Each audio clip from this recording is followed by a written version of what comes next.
Uh?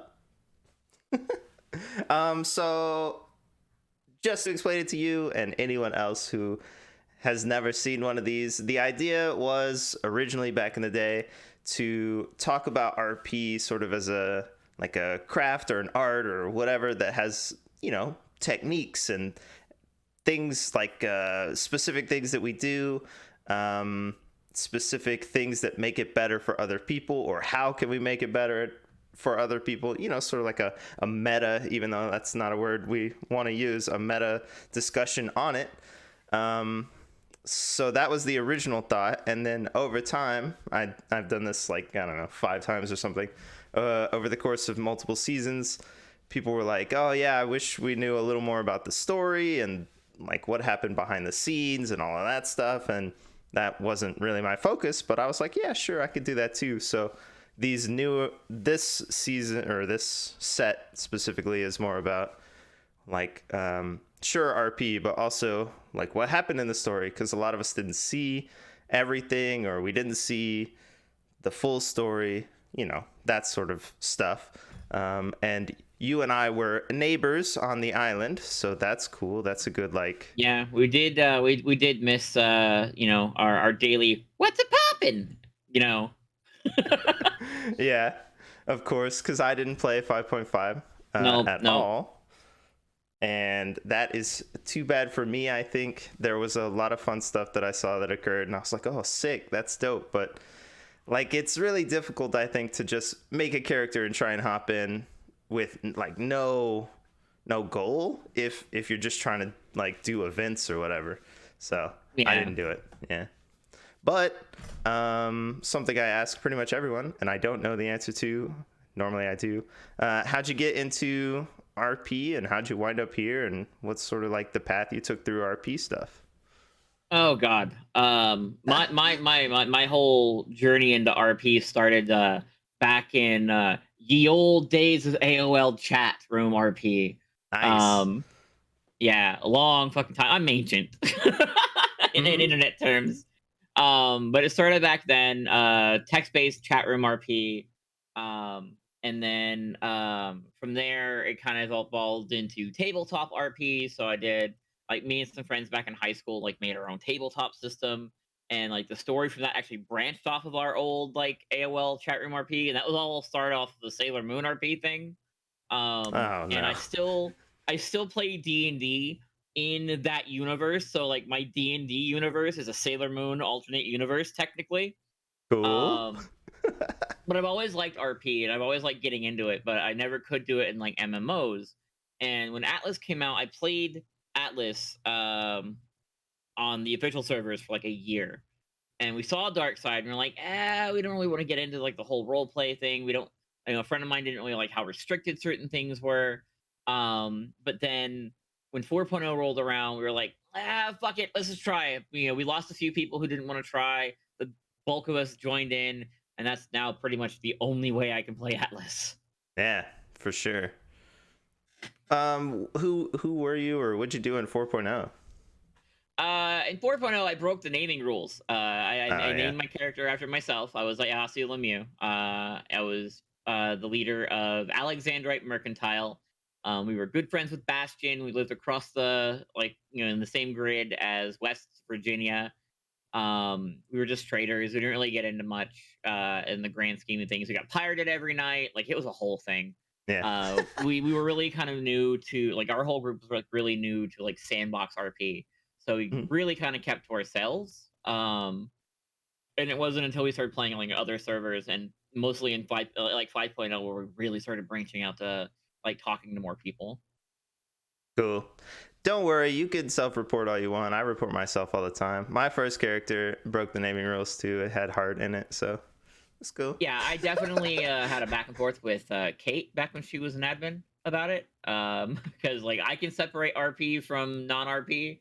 But yeah, I get the point behind it. Like not everybody can, so it's a big blanket rule. Blah blah blah blah blah. Mhm. But it Mhm. didn't stop me from like not re-rolling. Okay. um Now that you mention that, every time I have this discussion of like how someone started in RP, I think back farther and farther and farther because I don't think that the stuff I was doing was RP, but you mentioned chat rooms. I remember this thing called CompuServe chat rooms or whatever.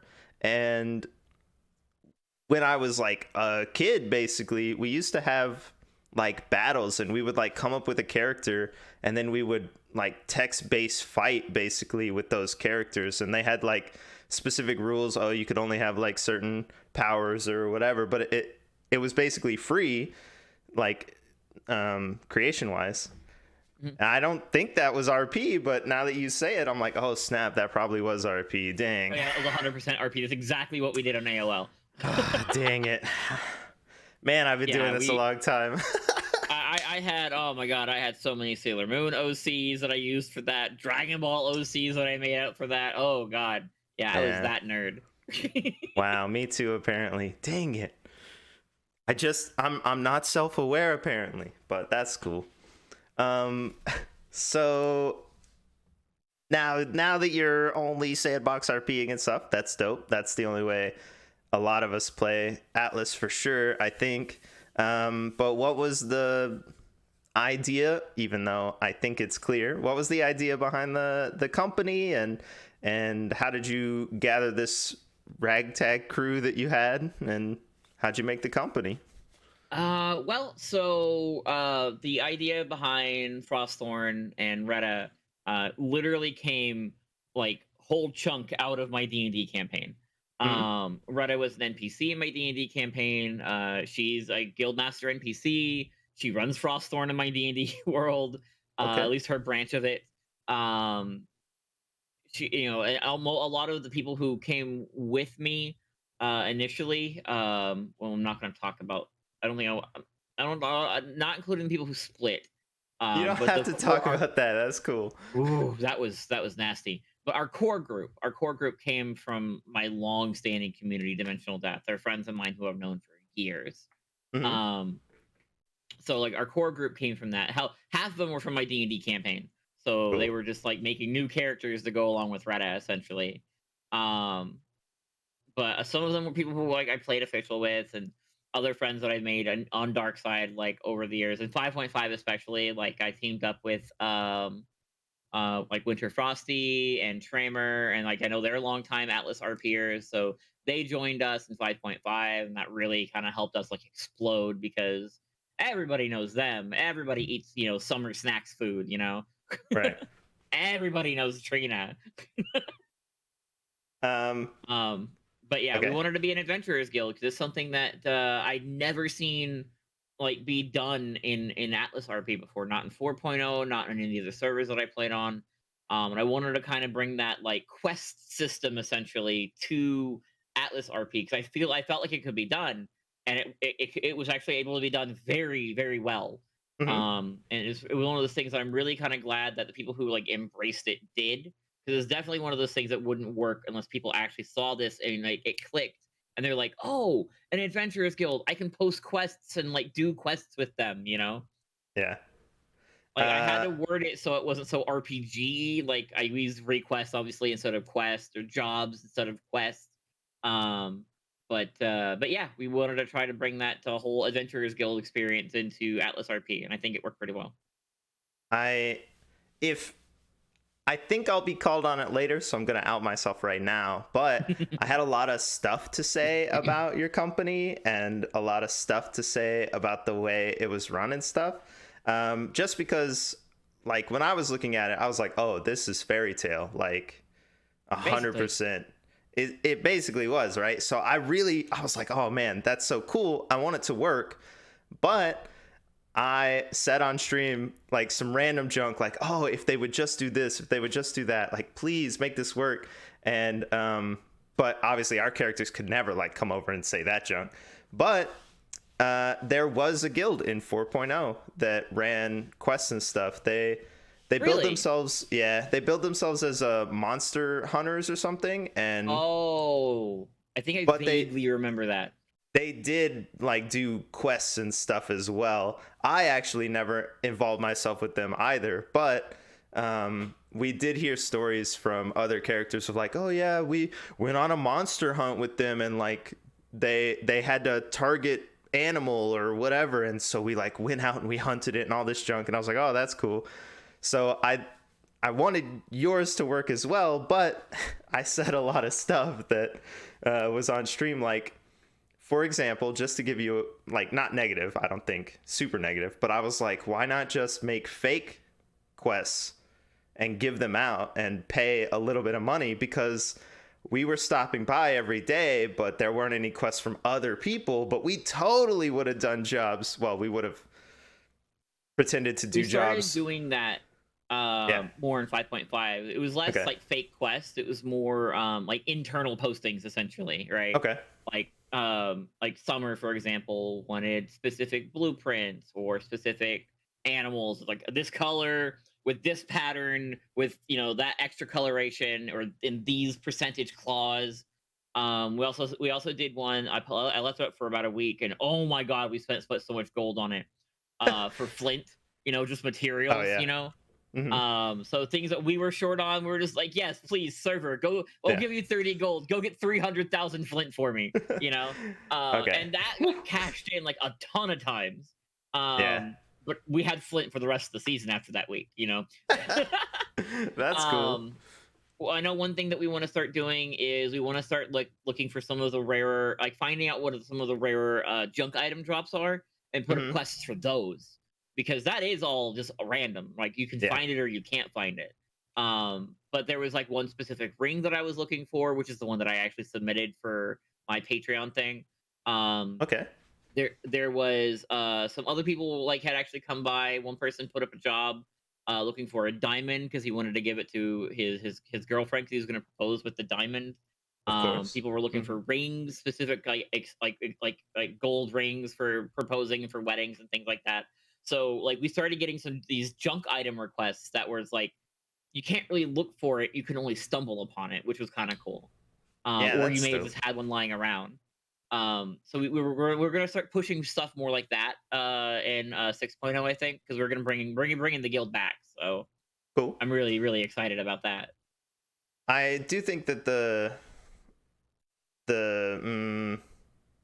the economy as it is in 5 really lends itself to jobs, because if you need like any of that stuff, we've talked a little bit in other interviews that like it's so difficult to get like very specific things if you're looking for them, but you just post a job, and if anyone rolls through, oh cool, I can do that, like I'm the person who has the skills, I can actually do that. So that's a Yep. good idea for sure.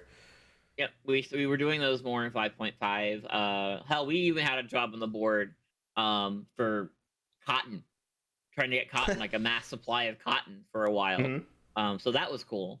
We got stockpiled on cotton for the whole season at the beginning of 5.5, so that was fun. Nice. I guess just to bring the story aspect of stuff into it as well, like the way we were neighbors and stuff.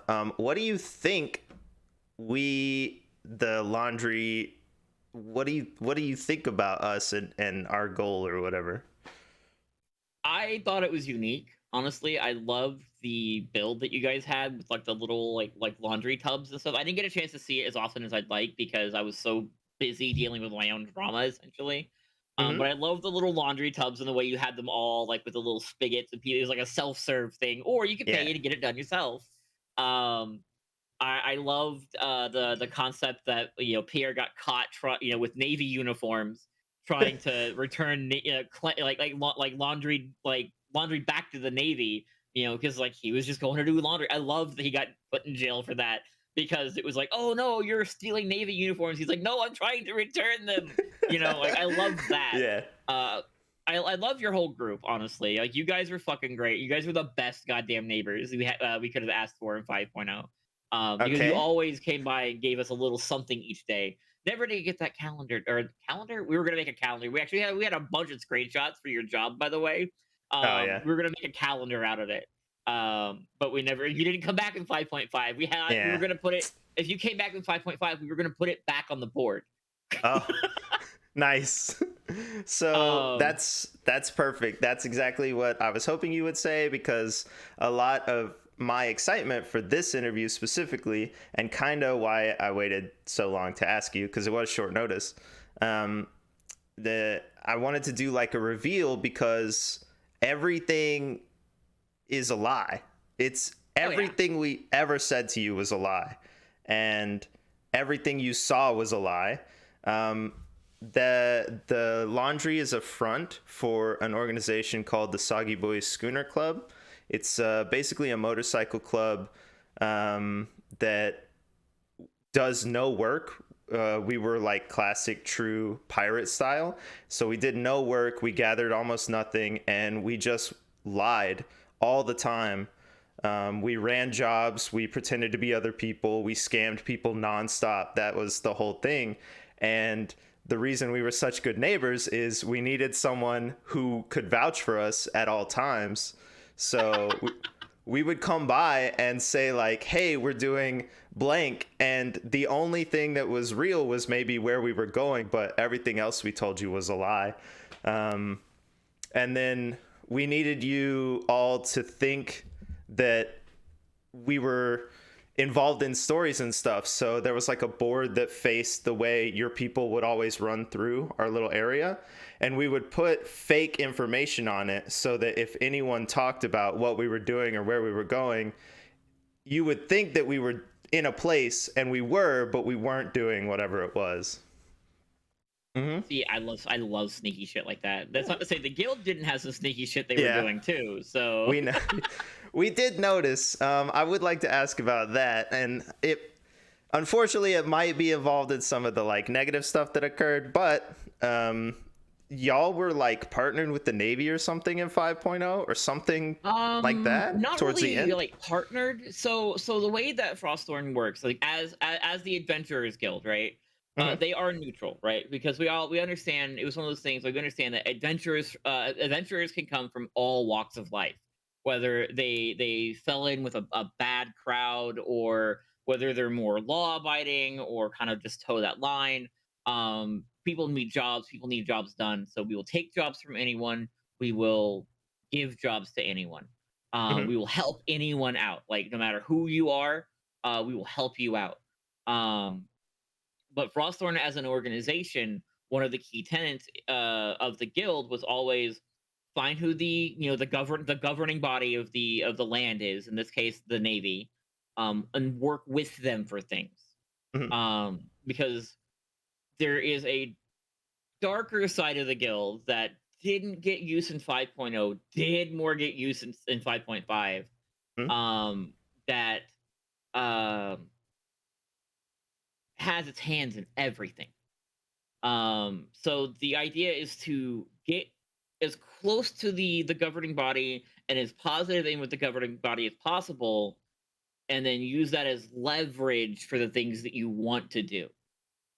So yeah, we did throw ourselves, I Redda, when Redda said, yeah, we were reporting on Black Rose, right, at the governor's ball, and that's why everybody's like, oh, what's going on, what is the guild doing? The validity, the point for that was for the people who were law abiding and who were Navy aligned. The point was that to add validity to the fact that Frostthorn was this, force for good and only good. But it's also one of those things, like, if you knew, you knew, Yeah. right? So it the whole point of that, and that's honestly kind of where a little bit of the split came in. It was a calculated move by Redda to throw everything into disarray, to add that layer of confusion where nobody knew what the fuck was going on. But the thing is when it comes to that side of the guild in 5.0, Redda was working pretty much, it was just her and like one or two other people, because she couldn't trust the other people in the adventurous side of the guild to be on the thieves guild side of things, essentially, because Mm-hmm. there was a flip side thieves guild to things. When I say thieves guild, I'm not talking about like stealing, pirating. I'm talking about like the kind of thieves guild that like manipulates things politically, right? Yeah. Like D&D style thieves guild. And Um, does all of these ideas come from the D&D basis that yeah, it exists yeah. and stuff? Okay, cool. Redda is in my D&D campaign. Redda is actually one of the ringleaders of the thieves guild that exists on the main continent that the players play on. Cool. So Um, that's why I wanted to bring all this in, and yeah, it worked well in 5.5 and 5.0 because not everybody, especially with people on the other side of the split, not they a specific person like took everything out of whack, thought that I was throwing them under the bus, yada yada yada yeah, yada. yeah. Classic. Wasn't the case. And instead of like talking to me about it and being mature about it, blew everything out of proportion and yay, drama, you Yeah. know?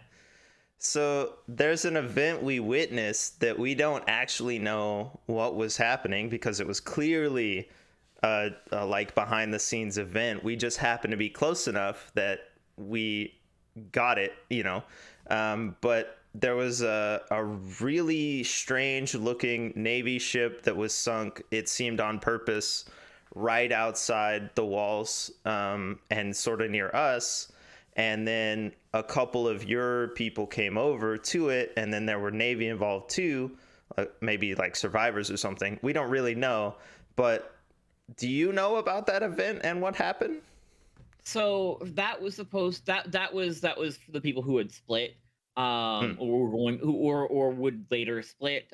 They were trying to like set false evidence, and they were trying to like put like false reports out there, like false like eyeglass sensitive reports and classified information out there, so people in Black Rose would find it.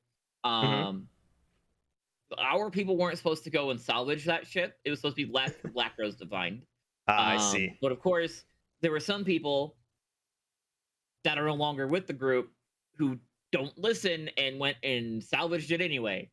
Um, the the end result was a lot of fucking confusion and nothing worked the way it was supposed to be, and it was a dumb plan anyways. I don't know why anybody didn't run it by me first. It. I think it could have worked if it had been left, like you said, but Yeah, we or got it like first. they We should have took it. wrecked it off the coast of Black Rose's Island. Oh Honestly, is what yeah. should have happened. Oh It should yeah. not Or have like been. a It should not neighbor. have been Yeah. demolished. Yeah, it should not have been on our island Yeah. because yeah, if there's a fucking shipwreck, I'm gonna go look at it. Yeah. I want to Yeah. see what's in there. So we got it. We got whatever the info was. It looked like like you said, it was a fake report, but we couldn't tell if it was fake or not. So we took it, and inside the laundry, if you look at the back, it has like a flat area where we put buildings on top, but underneath is a clubhouse, and it's got like a fake wall and stuff. So you walk behind the laundry, and we had our like motorcycle clubhouse there. We spent hours sitting there trying to decide what the Navy was doing, what the guild was doing, and if it had any real relevance because of like all the people who said like, oh, we're doing this, but we're actually doing this. Like, we just sat there and tried to work it out, and I do think we got pretty close. But from there, we started sending letters to the Navy using the information from that fake letter, I guess. And we name dropped tons of people to see if we could get paid for providing information. And we were saying like, oh, we've been compromised, please help us out, we're going to have a middleman, it's this laundry, it's neutral, it's safe, drop the money off there, please. leave the cash with the laundry people, and then they'll get it to us. We never got any I bet money, they but would. like, we sent a bunch of letters trying to get cash from the Navy drops. I don't see like that whole bit. Like I said, I don't know why it happened the way it did, where their mind was at with these things, Mhm. why it got planned the way it did, because I wasn't involved in any of that. So Oh, I have no clue. I don't know if that made noise on the stream. Yo, thanks for the raid. Sorry, my bad. It's fine. It's not supposed to make noise over you talking, and I don't know if it did or not because I looked over. But anyway, sorry, carry on. But yeah, so I have no idea what was going on with any of that side, because they were keeping that very separate from me. Like there was a lot of information, there was a lot of things that the people who split were doing that like I had no clue about. Right? They didn't Yeah. talk to Redda. They didn't like inform Redda of anything. So that's why like again with the governor's ball thing, Redda was like, "Fuck it, I don't have backup. I'm just gonna go into this and see what happens. If I die, I die." You know. Yeah. But I think it did add a lot of validity to what she was trying to do. Um, but yeah, the Navy thing, no fucking clue. Um, I think that it's cool that you can have like to us that we've discussed. We talk about like sizing of companies and stuff. Um, yeah, you want to have like these really big groups and everything, but like you said, it seems like the group becomes sort of fractured, and there's one group that's very focused on, for example, pirating if you're pirates, right? And they just go out all Mhm. the time and pirate. And then you got the other people who are like, oh, well, we don't really do that stuff. We're more like builders or whatever. And so we stay back at the port, and it seems to create these scenarios where there's like two companies within one name, and then they never really know what's going on with the other person, because you'll stop at their port and the people who are there are like, oh, we don't know what they're doing out on the ocean, they just do whatever they do. And I haven't seen a lot of companies that have like a universal knowledge of the whole thing all the time, unless people only stay in the port or only are on the ships and do nothing else, and that seems really difficult. um, do you think that, for example, 10 is a good number for a company, or 15, or are you down for the bigger I think ones? I think 15 is a good even ground. Like Frostthorn did end up with over 20 again in 5.5.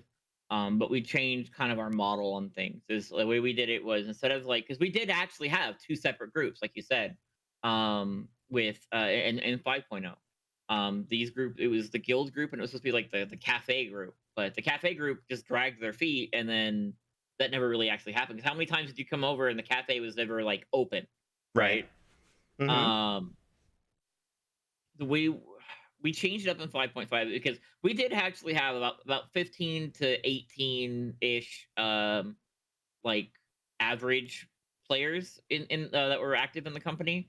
Um, and the way we did it is like we had it kind of separated by there were people who were actually like straight up part of the guild, and they did guild things. And we also had like, I guess, villagers. They were our artisans, our people who ran their own shops in the town. So like our cannon smith, our siege worker, our armor smith. Like they were all very separate from like the guild side and like the sneakier side of things. Mm-hmm. Um and so yeah, they didn't know because they didn't need to know. But like on the guild side of things, we even had people who didn't know about the sneakier side of things. Like in the end, in the end of the day, like at like OOC, everybody knew because we talked about it a lot. But in character, like Malcor, for example, or Cannon Smith, had no idea about like the sneaky extra space that we had, right? Um, but Mosey did, you know. Okay. And we had, oh, I wish you could have seen it. It was so good. I was showing it off in the last 2 days of Oh yeah. everybody coming by to all of our friends. I'm like, come check out this cool thing we did. Because it was where we talked about a lot. Because you said you had your sneaky area, Mm-hmm. your motorcycle club room essentially. Mm-hmm. We had like an undercroft to the guild hall. It was just out of whisper. So like the guild, like the top of the guild hall was there, and it was just out of whisper range at the bottom. If you stood in the bottom and whispered, you couldn't hear any, like nobody could hear you up top, and it was fucking awesome. Perfect. Um, so that was where we had our discussions and meetings about like, well, how are we going to handle this privateer group, or how do we want to handle this pirate group? Um, have we found these like, these contraband reagents yet? We need to get a Mythos refinery. Things. Those are the conversations that were had like in the Undercroft, right? Mm-hmm. Um, and not everybody knew about it because there were multiple secret entrances from in random points around the guild Oh, hall. Oop. punch my mic, my bad. Oh yeah, I shouldn't do that. But there were like multiple like secret entrances around the guild hall to get down in there. But only a handful of people had keys for those doors or could even get into them. So it was really really fucking cool, I thought. Um, But yeah, like not everyone needs to know, I think, what's going on. Like there doesn't need to be a unified like knowledge, I think, in a company. Yeah. Just that like for us for example, for the company itself, Redda's goal was that everybody was safe, everybody was able to run their business, everybody was able to do the things they wanted to do. Hell, I even caved and gave Karja a fucking galleon at the end of the season. Um, you know how much I hate galleons. I Um, also, yeah. yeah, they're too fucking big. They're just Yeah. like they're floating headaches. Like literally. But we gave Karja a galleon. You know, Karja was happy. We had the artisan side, the villager side, and the guild side, and they all kind of worked in this like they worked well, I feel, because there were some people who just didn't do anything. They were just there to hang out and have fun and go Yeah. out when we did stupid things like ship the damned hunting or shooting cannons at things or go to trade fairs and spend money. Like that's what they were there for, and that worked well. But I think with pirate groups, for example, like they want to have all 25 people. They want to be capped out. Right. Because that way they can man one or two ships and go out there as this force. Um, so I think like company size really depends on like what you're doing. Because I've seen plenty of smaller groups that were just like 3 or 4 people that were traders, were just living like they had a homestead and were just living somewhere. Yeah. That worked well for them, you know. Um, I do want to ask about this going out and staying more, because it's this concept that I'm constantly working on. There must be a perfection point, but I do want to just, since you mentioned galleons, real quick reveal another thing to you. When our galleon was sunk and we said like, oh, someone sank us and all that junk, everyone who came up was like, how is that possible? Even though, and then the people who witnessed it would explain what happened, right? We set all that junk up. We sank it ourselves. We were basically jumping someone in, and he had a brig, and we didn't want him to have a brig because we're the schooner club and you're not allowed to have a brig. So we, he was supposed to sail by, which he did, and we had basically a fake fight with that galleon sort of right at the front, and the cannons were all inside the galleon, and there were never any shots fired outside, but we did fire real cannons because we had scammed them and we had nothing to do with them, so we needed to get rid of them. So we put them in the ship, we fired them inside the ship at the ship to make the holes, and then we started ripping planks off, and then we let it sink in your port because not only do we do no work, we didn't want to even salvage it. It was our galleon, but we didn't want to go through the like whatever hour and a half of salvaging. So we sat on your wall while your company salvaged it for us. It's one of the like. I want you to know that. So at the time, because I think Karja was part of that, right? Yeah, I think so. Karja had the skills for the extra salvaging materials. Mm-hmm. All of that went into our harbor house for repair materials because Yeah. Petra loves salvaging ships. Like we will pass a shipwreck out in the ocean, and we will have to start dropping sails early because Karja will go overboard to start salvaging that ship. Yeah. So you didn't really trick anybody. We all knew that Hey, the okay. sinking of that galleon was bullshit. It was mostly because Okay. y'all didn't want it. Um, and then we That's just looked cool. at it as like, cool, free materials. Yeah, we had no skills. Derek could cook, but Pierre had no actual skills except fist fighting. So none of us had gather skills. None of us had any of that junk, and we needed other people to do it. So that's why we sank it there. Yeah. Yeah, I mean, Derek did actually, after our split, Derek did actually come over and help Charlie out like immensely with helping get us some fucking food because when they Oh left, yeah. the people who split took all of our fucking food, Yeah. like all of our meals.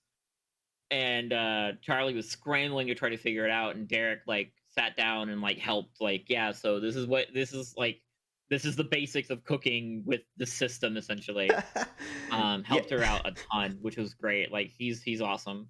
He felt so bad about the shit. I know that happened with us. Yeah. So he sat down with Charlie for like a couple hours, I think, and helped her make food for us, which was awesome. I super appreciate that. His player fair, he worked out like, okay, these seeds are pretty important really early on, and Mm. he would stand in the free port and hustle people for seeds. He would like basically, I think he got one lemon seed from y'all or something, and then he grew a bunch as fast as possible to get seeds, and then he would go to the free port and be like, oh, I only have this one seed, but I'm looking for this. So he would like hustle people for getting the rest of the seeds, and then he would then turn around and use those seeds to get the actual food that they grew. And he'd be like, oh, we need like specific foods and stuff to cook or whatever. And so we just like constantly hustled like anything we could get like that. So that's why he knew so much about cooking and all of that junk, because he was out like scamming people. Yeah. Well, I mean, the thing is too is like I guess that plays on the guild a little bit also because like how many times did you guys come over and like ask Redda for something Yeah. and she was just like, here you go. And it's not even a scam thing. I read it even all the way to the end of 5.5. People were coming up and like, hey, so I need an animal crate like during our trade fair. Like, I need an animal crate for like these 30 horses I just fucking bought, and I don't have an Yeah. animal crate. And Reddit will just be like, here you go. And they're like, how much do I owe you? It's material. I don't care. You know? Well, um, we all thought that we were burning the Redda bridge because we couldn't tell who was going over when, so we were all asking, right? yeah. And so we tried to target the rest of your people, and if we thought we could get away with it, we would say like, oh, Redda said this was okay. And then Every single time that yeah. you said Reddit said this was okay, that immediately got back to me. Yeah, of course. And I would be like one of those things where Reddit would be like, no, I fucking didn't, but give it to him anyways. I Mm-hmm. don't care. Mm-hmm. Because like it's one of Yeah. those things like you guys were on our island, and Reddit sees like again she's used to living in a large like from her background, right?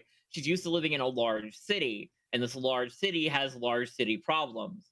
So she's used to taking care of the residents in her city, and Mm-hmm. she sees her island as her city. So all of the neighbors on the island, if anybody needs anything, food, material, whatever, she will help supply it because she doesn't want to see people go without. So yeah, maybe that worked in y'all's advantage because a lot of times it was a case of like, fuck it, let him have it. Um, because we didn't want to see you guys like struggle. Yeah. It was the same shit with like Baked. I fucking loved that guy. Well, yeah, Um, he's just good. Yeah, he's funny. yeah. Well, he was like, oh, I gotta grind out rep with the guild to get that epic mount. I'm so sad because he did come back for a short time in 5.5, Mm-hmm. and like apparently he had like an issue where he lost power or something. He couldn't play for a while, and he wasn't able to really to play much of the season. Yeah. But one of the things that I really wanted to give him at the end of the season was I wanted to give him a really good bear mount and be like, hey, you earned it, you know. Yeah, that would have been so good. Oh man. But he didn't really come back on to play more than a handful of times, and it made me sad because he was always a fucking delight to have around. Yeah. He was really cool. I met him at the Freeport, and he had like a messed up ship or something from whatever was happening at the Freeport. And I was like, is this real? Is this person really playing the character like this? And then Yeah. I was like, whatever, get on my ship, let's go, let's do this. And the whole conversation was that way, and every conversation was that way. And I was like, this guy is this way for sure. Like, this is so It was funny. fucking great. I leaned into it so hard too. Yeah. Because he'd always come over and be like, "Hey, you got any quests for me?" And I'm like, "You know what? We need this." He's like, "I got you." And he'd come back later, and I'm like, "All right, so we're gonna pay him." He's like, "No, no, no. I just want that rep grind." Yeah. Yeah. He was always like, I gotta go to the Frozen North, and like I'm working on this stuff for the guild, and I'm like, all right, dude, Yeah, do it up. dude, That's cool. I want him. I want him to come back in 6.0 so bad Yeah. with the same character, and I will keep his rep level. You know. Oh, that's interesting. That's a good idea. Yeah. Yeah, well, because like I like the idea because like like in Darkside they always come back there. Oh, memory wipe. Oh, grudge wipe. Oh, memory wipe. Mhm. Right. I like the idea of having at least some pre-existing friendships that Yeah. transcend season breaks, right? Because it's always boring to meet the same people over and over and over, especially if Yeah. it's a case of like, like Redda meeting Pierre again, right? Like, Yeah. Redda would be excited to see him because like it always like that little that what's a poppin' always like fucking brightened her day a little bit. Yeah. She'd never let Pierre know that, mind you. But it always made me laugh, you know. Yeah. Um, and So like it'd be one of those things is like, hey, how's it going? What do you need? You know? Or like when in 6.0 when Retta goes to see the Navy, she's already really good friends with Secretary Crampton. So it's gonna be immediately picking up like, hey, old friends, let's share a glass of wine together. Where am I building my annex? Yeah. Well, Stuff like that. we did run Soggy Boys in 4.0 too, and that's something I do want to ask about. But the idea behind, I think both of our ideas, this it it's a building or an organization that exists no matter who's in it. So Mhm. if only one person comes back or no one comes back, you could still have the same like concept Yeah. of this is the guild, this is the club or whatever, and you just play it out in a totally new way. So that's what we did, and I think a lot of people did that. They were like, oh, we're doing Pigranos, or we're doing the fraternity or whatever. Who, like, a million people, it feels like, came back with similar ideas. Mhm. But I hope they all played out differently this time. Yeah, well, I know, and like in 5.5, half of our crew that we had in 5.5 was different than what we had in 5.0. Um, and it worked really, really well because I had a lot of people who were new to Atlas, they were new to RP. Um, so this was like their first building RP. It was a good like stepping stone group for them because like there was one guy, not sure if you remember Dragon at all. uh, Um, Maybe, I'm not sure. He was our armor smith. He always wore a mask. He kind of talked in like this, like almost Oh yeah, Batman, yeah. like gruff Uh-huh. voice. Yeah, He was yeah. always just kind of. He didn't see nothing. He didn't hear nothing. He was never there. Yeah. That was his first like real, I think, like Atlas RP experience, and we literally like ran into him. We saved him from a fucking whale. Like so that whole. I'm not sure if we told you that whole story, but that whole story was true.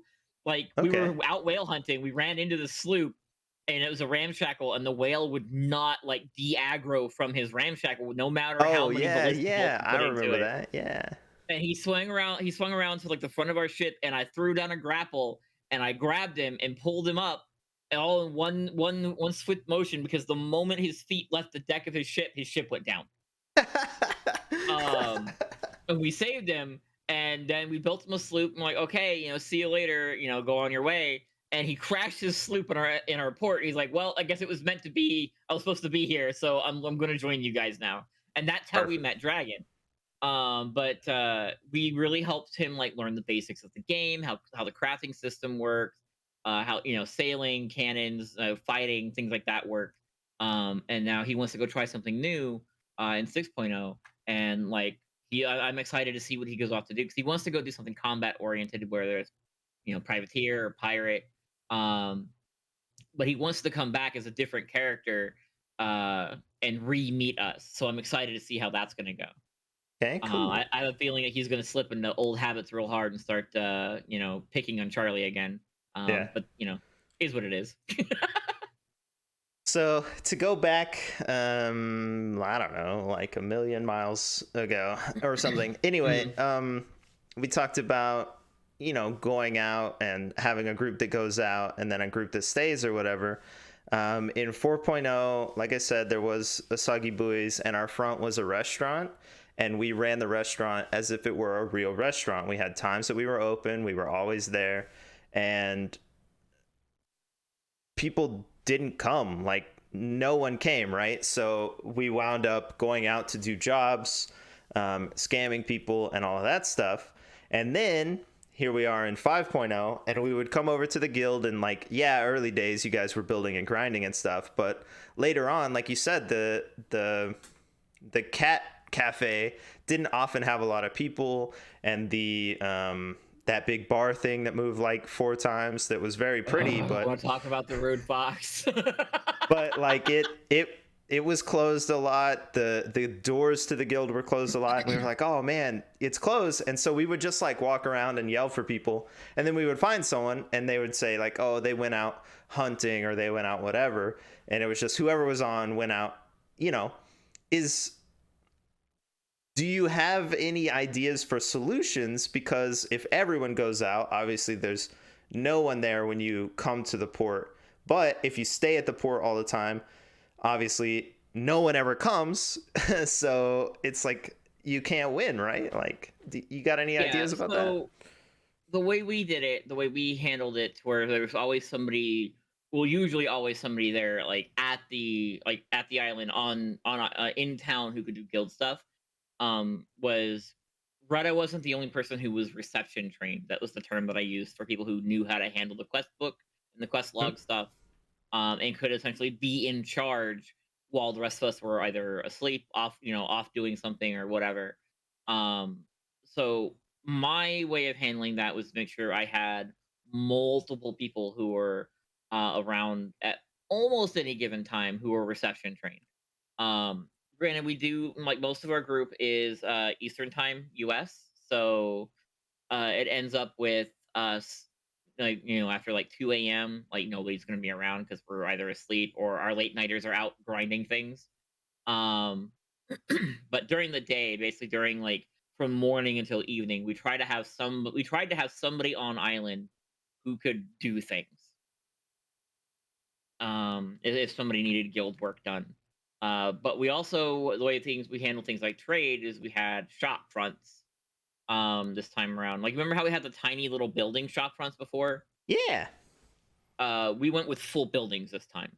So we had a market Okay. district that had all of our shop fronts in it. So even if like someone was, if like Malcor wasn't around and he couldn't make, brand new cannons for someone, Malcor had his cannon shop open, um, with his, his little shop building, his little shop stall in there. People can go buy from. So we tried to keep businesses open, even with the cat cafe. Um, we we kind of act well, so we ran out of building spaces and we had an issue where we got robbed at gunpoint. And they keyed some of our doors randomly, so we didn't have keys for the doors. Interesting. And I had to pull the I wasn't thinking about it. We had a blacksmith, which was the worst part about this. So she could have changed the locks, but I pulled the door off the cat cafe and couldn't replace it. So the cat cafe became open all the time. Okay. So what we did is we had a shop stall there that was originally for Summer to put her food in. So what we did instead was we took the prices that were on the chalkboard for the snacks and stuff. We put Hmm. it in that shop stall at those prices. So there was always someone, always a way for someone to get snacks if they wanted to. Yeah. And then cat sales were always done in person because, let's be real, people geek out about cats in Atlas, Yeah, for because sure. they're fucking great. Um, but we made a lot of cat sales. The cat cafe was pretty much open all the time. Um, and we kind of kept that same policy of, if I'm awake or if someone's around on the island, the guild doors stay open to denote that there's somebody around. Right. So what I would always tell people, like, because we asked them not to use flares because, we had people who had light sensitivity. So instead, we just asked people to come to the steps of the guild hall and shout. Yeah. Odds are someone will hear you, because the way that the town was built this time around is, if you shouted from the steps of the guild hall, you could be heard pretty much anywhere in town, Oh well. which was pretty So great. we've been to a bunch of towns and stuff that have that similar feel where they're like, oh, this building is for this person, this building's for whoever, right? And we were actually a part of a town called Five Torches with the museum. Um, we used it as fronts so that we could fence stolen goods, but basically the idea was like, oh yeah, we run this shop, right? And I think that's the goal of a lot of people in Atlas and RP in general, to have a town that's functioning, that has a bunch of people in it, and they all do their specific job, and Mhm. it creates a community. But it also seems like it doesn't work. I went to Twin Rivers a couple times, which obviously Ooh, there's Twin always someone Rivers. there, right? But Yeah. the people who were the shop owners were often not there. So you would be like, "Oh, I need this," and they'd be like, "Oh, well, that person's not here right now." Okay, cool. So you would have to like schedule and come back and all of that stuff, or you would come to a town with one person awake, and they would say like, "Oh yeah, I'm the only one awake." Cool. There's all these shops here that are just buildings. You know, they're not like functional shops. Is there Mhm. anything I can do here? No, because they're all asleep. I don't have keys. I don't have authority. Whatever. So does that idea even actually functionally work, or is it more like just part of the story where one day it might work, but throughout the whole season it doesn't necessarily work?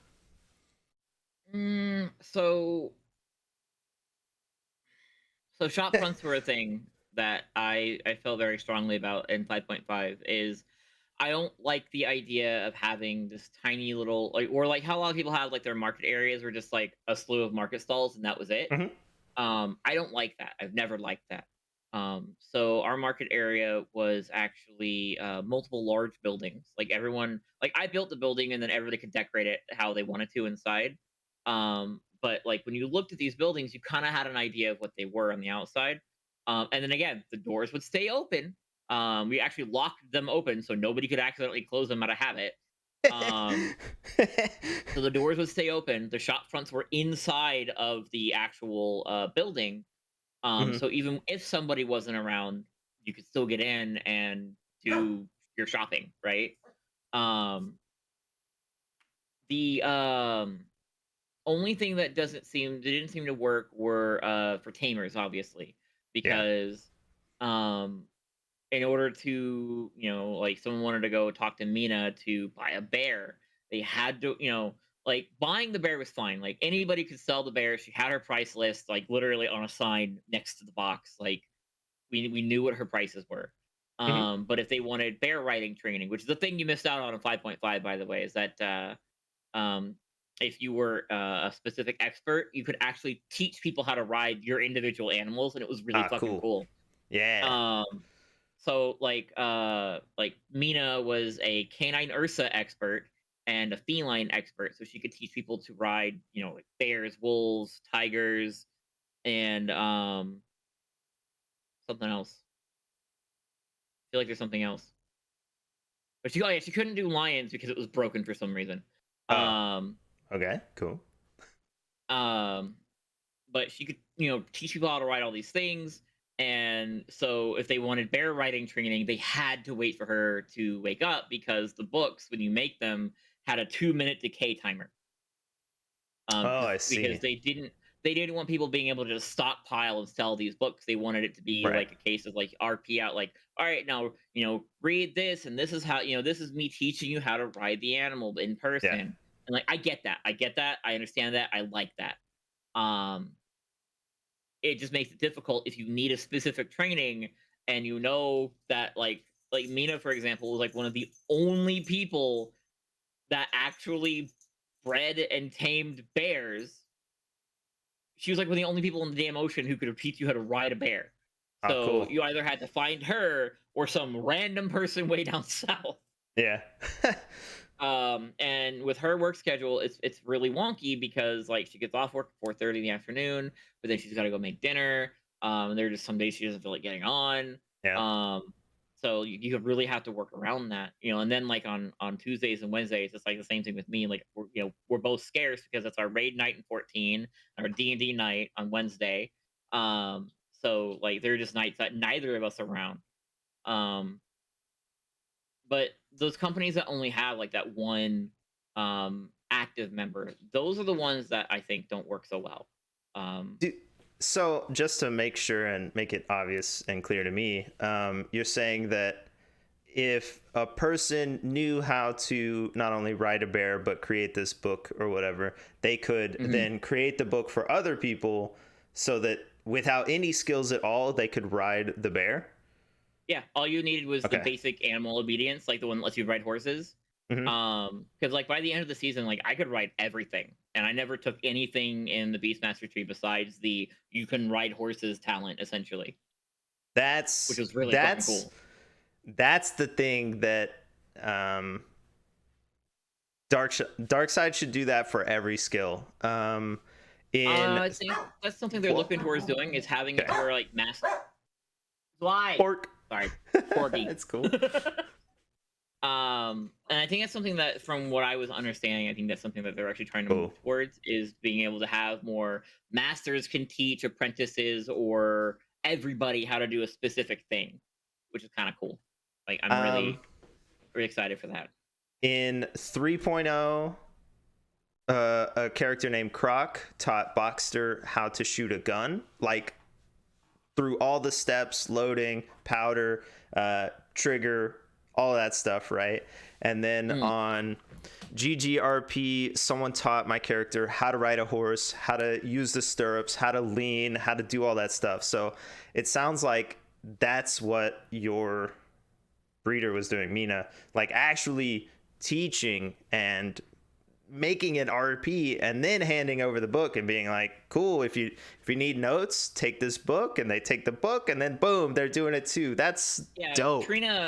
Trina was really leaning into it. She had I don't remember what it was, but she had this whole spiel for ostriches. Um, but she was like, like watch the beak, don't do this, step on it Hmm. this way, get on it like this, don't try to do this, and it kills bees really well. That's dope. All right, cool. Um, But yeah, like it was really cool. Like, these books like add so much more to RP potential than just like, oh, I gotta take a talent, oh, I have to go to yeah. the vendor, get this book. So then, I guess as a collective, how do you feel about the mods? And also, do mods even matter? I think mods do matter. I think the base Atlas game is built in such a way that it does promote a more single player experience where it is be a jack of all trades, do everything, use that respect button, get that respect potion, constantly go out and change how you play, right? Okay. Um Darkside's ability to have people focus on a particular like skill, like a skill set, like a particular profession. I think that's really cool. I think there should be a few more like skill points in because like me for example, because the way I play Redda is very much a rogue archetype character. So of course I had lock picking all the way down to the bottom. Of course. But like that's a lot of points, but also didn't leave like me for example with a lot of points to be able to do things like learn like some of the gun skills, right? Because you kind of need the gun skills in Atlas to be able to like learn better, how to hold better guns and use better guns. Um, and like the rapid reloader skill is really important. But I also couldn't like take cannoneering skills because like they were just too many points. Right. And there were a lot of what I guess you could call like fluff skills. They were a skill that you had to learn in order to read a book that didn't really do anything, that then in turn taught, like branched out into the other skills like cannon reloading, cannon firing, yada yada yada.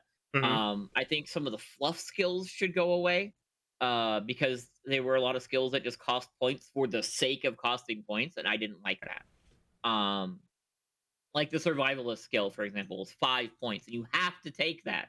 Why does it cost 5 points? Or the skill to make dies costs 1 point.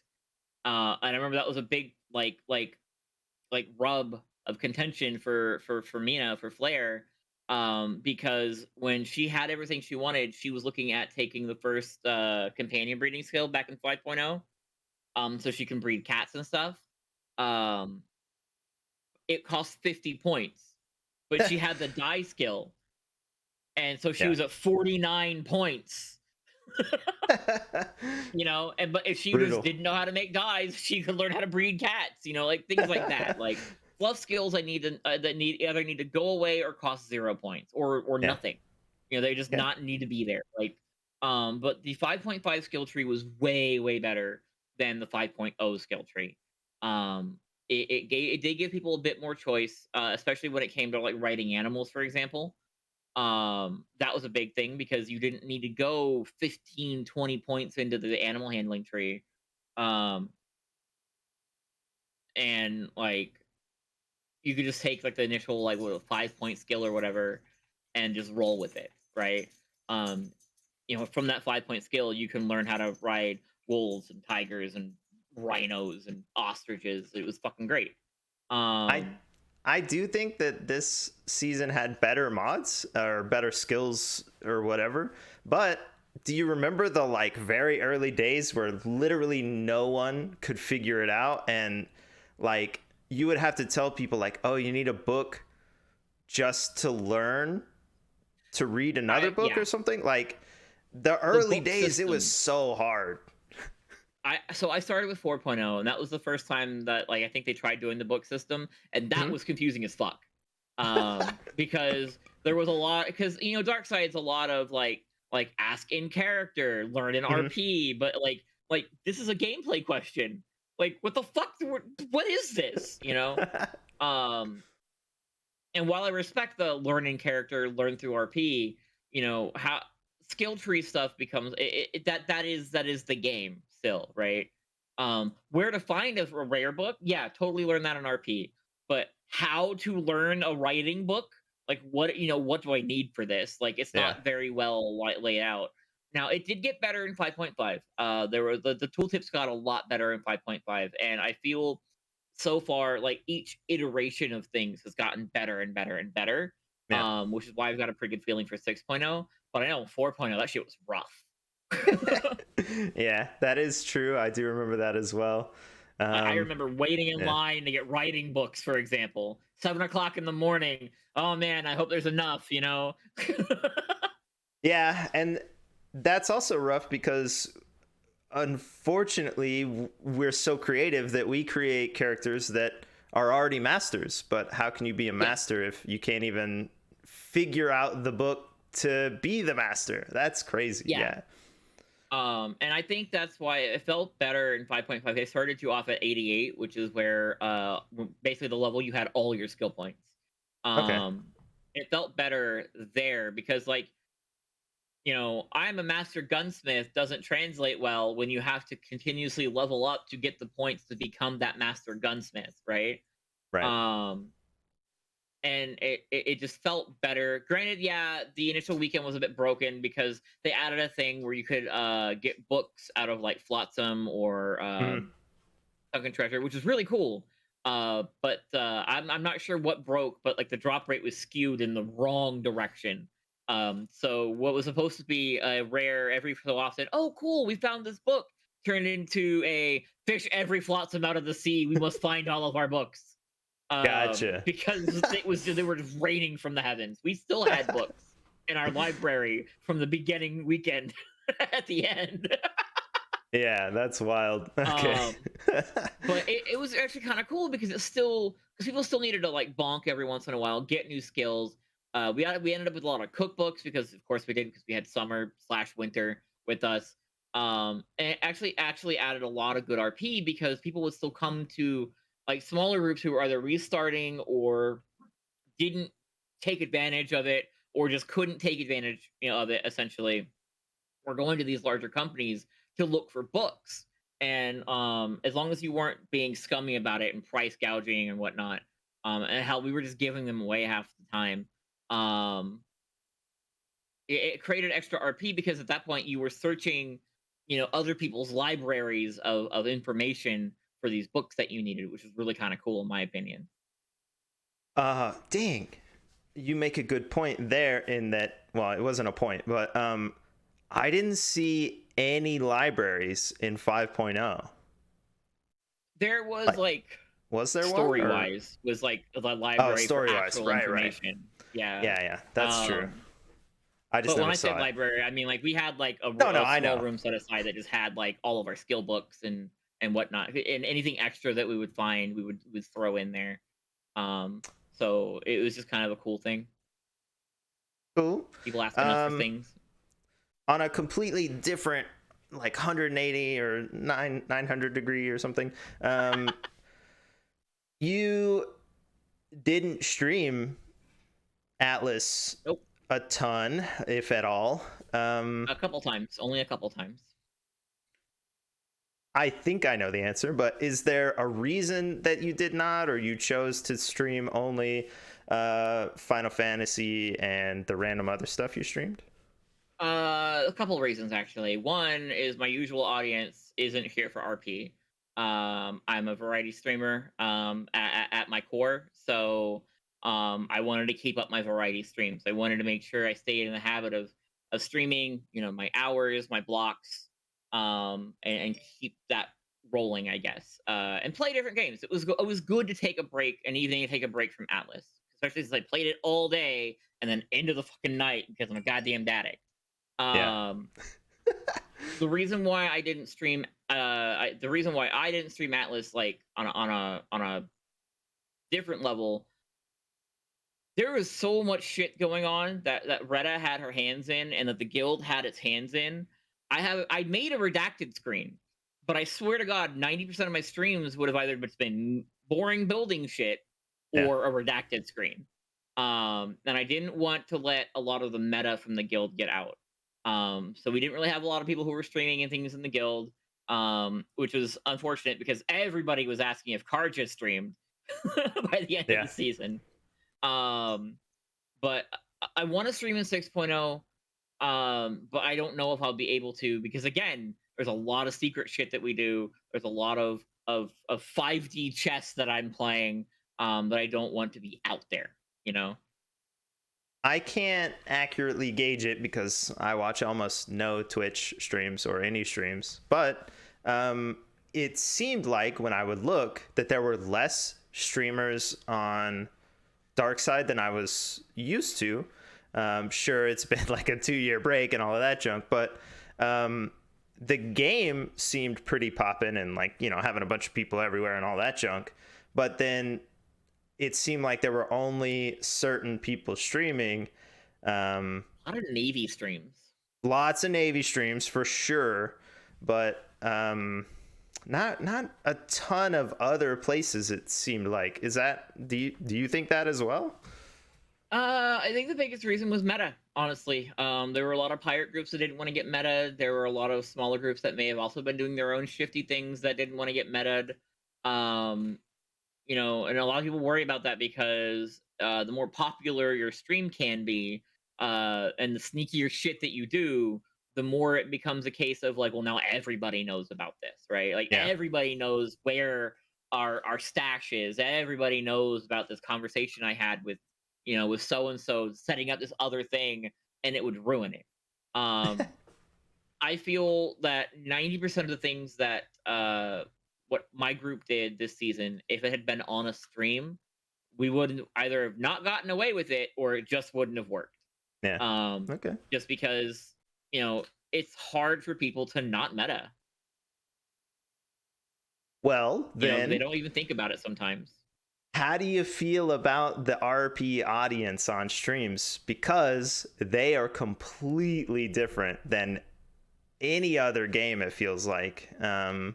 In that, for example, I won't say their name, but there's a person who streams randomly, and they stream like Rocket League, right? And they stream Rocket League to no one. And I'll just like pop in and be like, oh, cool, Rocket League, dope. But like, I'm the only person watching, we can all see the numbers. But they will stream Atlas, and there will be 60 people in there. And I'll pop in there. Not that I watch for very long, but I'll pop in there. Nobody's talking. Nobody's saying any junk at all. They're just sitting there, right? And no matter what server I've been on, it feels like I see that specific audience sitting there. And I get it. We've talked about it in the past. Like, they're enjoying the story, right? It's like TV, but at the same time, it feels so strange. So I think I feel like with RP audiences, there are two types. There are the type that just sit there and just watch the story go, right? And I know who you're talking about, by the way. Uh, Yeah. But yeah, there's the time to just sit there and watch the story go. And a lot of times in when I'm lurking in an RP chat, that's me, right? You'll never know that I was there. I watched a couple of yours, but you never Mhm. knew I was really there unless I Mhm. put in a lurk emote, Yeah. because that's mostly what I do on Twitch is I lurk. Um, but there are the lurkers, and then there are the ones who try to guide the story. The ones that they backseat RP. The ones that get super mad when shit happens. Like it's like, bruh, like you're more Yeah. mad at this situation than my character is. Like you're like here. You need to bring it down to like a here. Yeah. Um, so it's one of those things that like it's hard to find that balance of audience. I'm okay. Like if I were to stream and I had an audience full of lurkers doing RP, I'd be fine. Yeah. Because I like to interact with my chat, and if they're not talking, aside from the fact that I worry that I'm fucking boring, but if they're not talking, that means I can focus on the RP. Yeah. But if there's an RP scene happening and I've got my chat over here being chatterboxes like they usually are, I want to focus on them and not what's happening in RP. Yeah. So it becomes this like juggling act, right? Mhm. And that's also another reason why I don't stream Atlas. Yeah, true. It's difficult to be in and then out and then in and then out, especially if you're Like trying I don't know really how fucking fast. Ben does it. Yeah, no. That's difficult That's a stuff. I whole agree. other level. My setup doesn't lead to doing it very easily. Even though of course I could just not speak, but like I don't know, it feels difficult. I don't know why. Yeah, I like, guess I it's like not. talking It's to the my same. chat. Yeah. So Me too.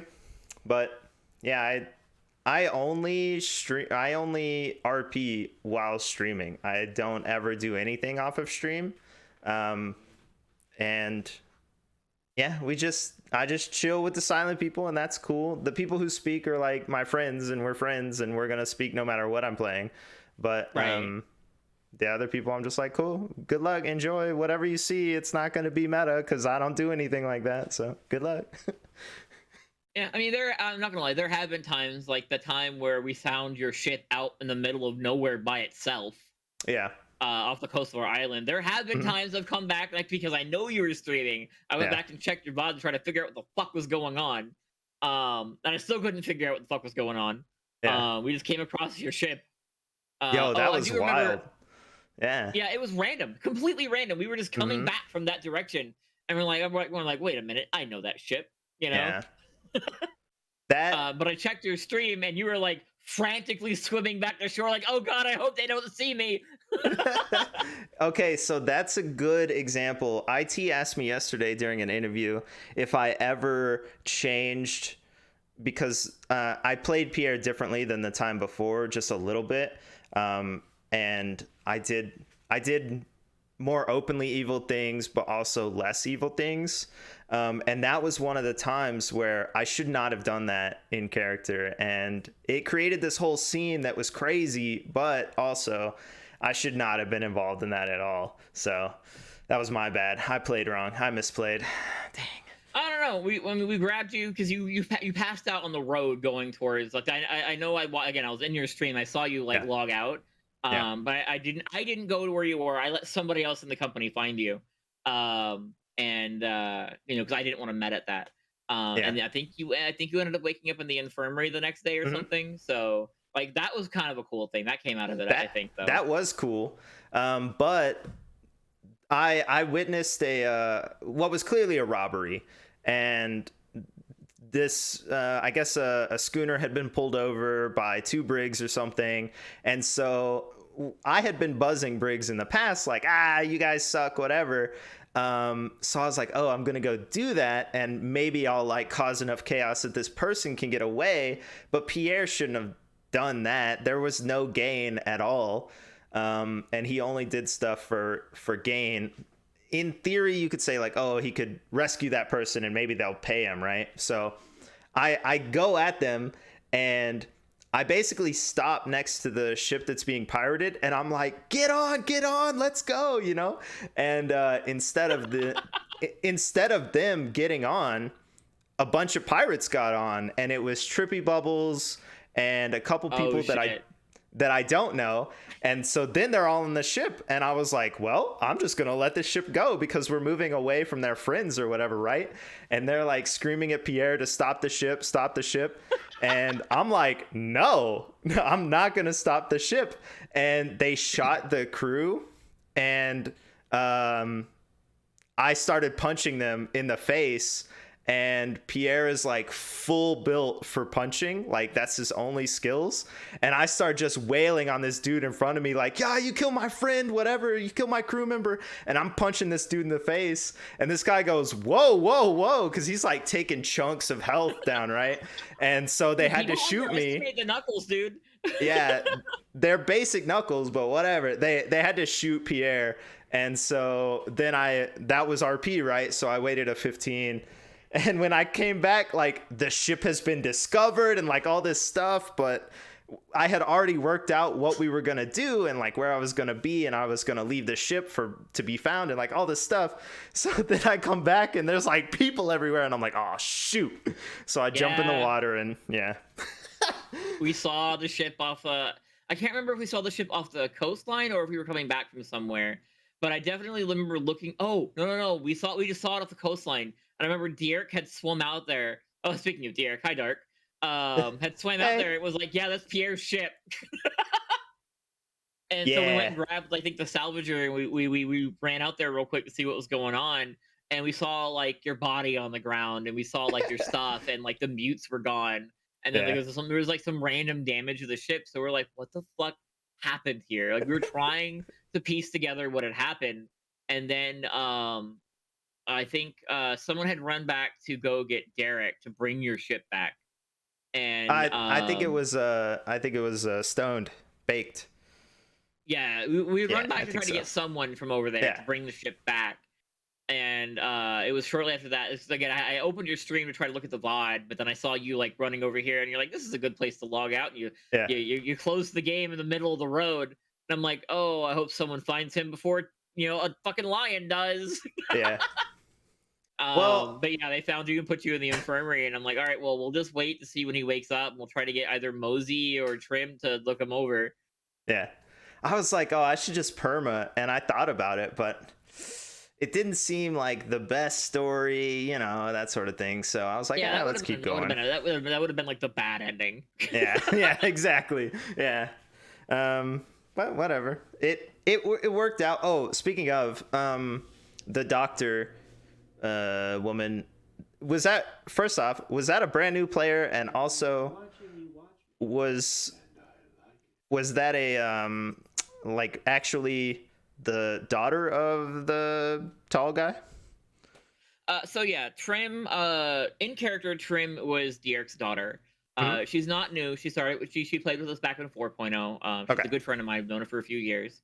But she was going through a lot of like school stress at the time, so she didn't like have a lot of time to play. She like her mind wasn't in it, so she was a bit disconnected.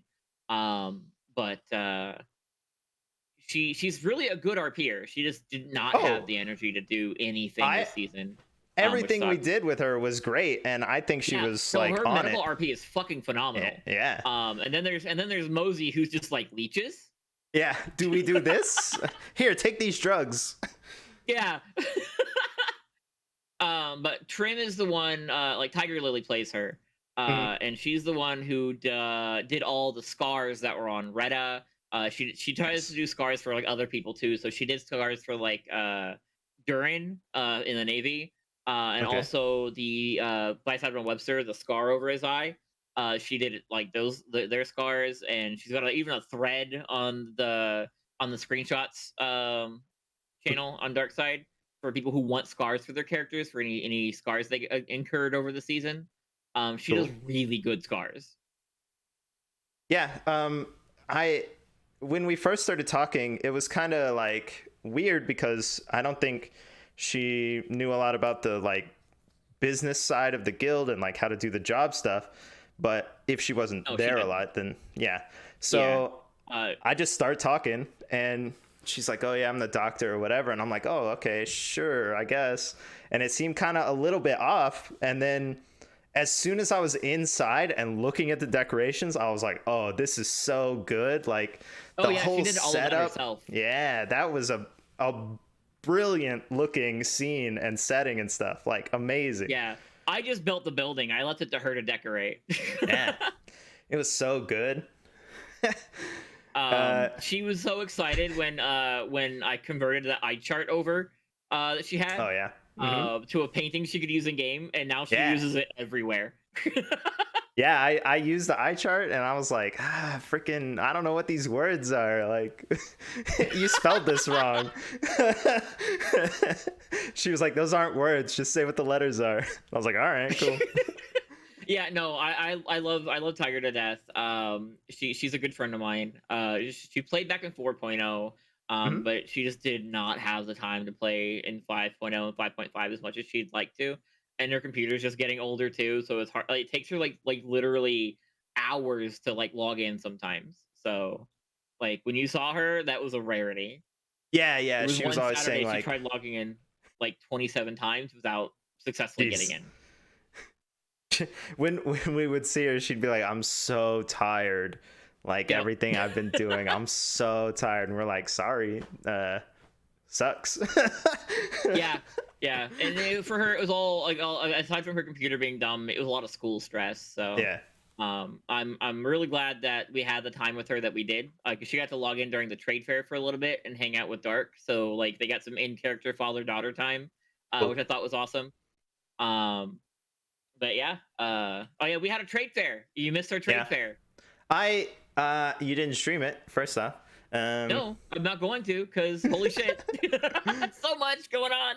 Yeah, but I did hear about it and I saw a lot of comments about it and stuff. Congratulations, that's dope. Yeah, it was so much fun. We we did kidnap her on accident, but then yeah, we kidnapped the doctor on Wait, accident. you accidentally how, you know what, not gonna ask. That's just kind of common for Trim. Yeah. Well, we were like scum lords and it made sense to kidnap someone because whatever we could, but that we didn't commit any we we didn't commit any legit crimes per the rules. We did only crimes that Like you petty didn't things. well, crimes you didn't know were occurring, so we wouldn't rob you because you handed the money over to us. So for example, just to let you know, we did a port inspection for a brewery and stuff, and we did the whole inspection. We checked where the food comes from, the hops and all that stuff. We checked the pipes. We did like an hour's worth of inspection, and the whole time the guy thought we were a mayor and that we were backed by the Navy and all this stuff. Like we gave him all legit information, but the first time we had met him, we lied and we said like, "Oh, we run this whole island or whatever, and so we're the mayor. Oh And wow. we can do it." So he paid us thinking that it was legit, and we made him the paperwork and everything. He posted it, and everything. He thought it was real, but nothing that well, everything we said was real, but nothing that backed it There was was no real. official backing. Yeah, so Oh, that's awesome though. so that's what we would do, right? So we wouldn't have actually kidnapped her, but at one point we were like, "Hey, do you want to see the other side of the island or whatever?" And she's like, "All right, cool." So she gets on our ship, and then I'm sailing, and Derek rolls up, and I think it was Derek or somebody. And he's like, "Hey, what's going on?" And I'm like, "Oh, I'm just, showing the doctor around." And he was like, "Oh, you kidnapped the doctor. Cool." And so I was like, "No, it's not a kidnapping." And we were like, "Yeah, let's sell her back and all this stuff." And she's like, "Hold on, wait a second." So, yeah. Oh, poor Trim. Yeah. She almost got kidnapped like 7 fucking times in 4.0. It's only a matter of time. Oh god, she was it was the she was it was the worst. Like it was always one of those things. Like she was never very far from us, but like the moment she went out of eye shot, we went to a free port or something. There was a pirate group there that was trying to take her. So Well, do you think that there are people like that and also streamers that get targeted like that, like over and over and over and over? because I see that a lot. Like someone will say, "Oh, I've been kidnapped a bunch of times," versus everyone else I talk to who's never been kidnapped but also is fun or whatever. Do you think there's like a focus on specific people? I think so. I know that with like the Navy, for example, with Mouse, she was Oh yeah. like prime kidnap target number one. Every pirate group wanted to kidnap Mouse. It was like almost like a, it was almost like a, oh god, what's the word I'm looking for? A rite of passage for a private for a pirate group to kidnap Mouse. But in 4.0, Yeah. it was fucking it was Kira's character. Oh god, what was her name? Um I don't know. Not Nova. Who came before Nova? I can't remember her character's name, but it was Kira's character, Kira Hmm. Firefly. Yeah. Like she got kidnapped like a bunch of times, and like my ongoing joke with her was like, oh man, one more time you get a free yogurt, you know. Yeah. Turn in your punches. um, yep, yep. And Yep. so like there are certain people who like kidnap RP like that, like because they get in there and they use it as an excuse to like meet new people, RP with people who they wouldn't otherwise. Make a good time out of it, because I know I feel like that's kind of what B did with Mouse, Hmm. because she got kidnapped so many times, Yeah. and every single time she would come back just fine because she had made new friends. That's good. Yeah. I mean, it wouldn't have worked for me, but congratulations. A galleon filled with cages. No, don't do that. No, Although, no, no, no. It's too obvious. yeah, it's too obvious. I guess on that same vein, though, do you think there's a a gap? Not a gap. I can't remember what my old question was about this.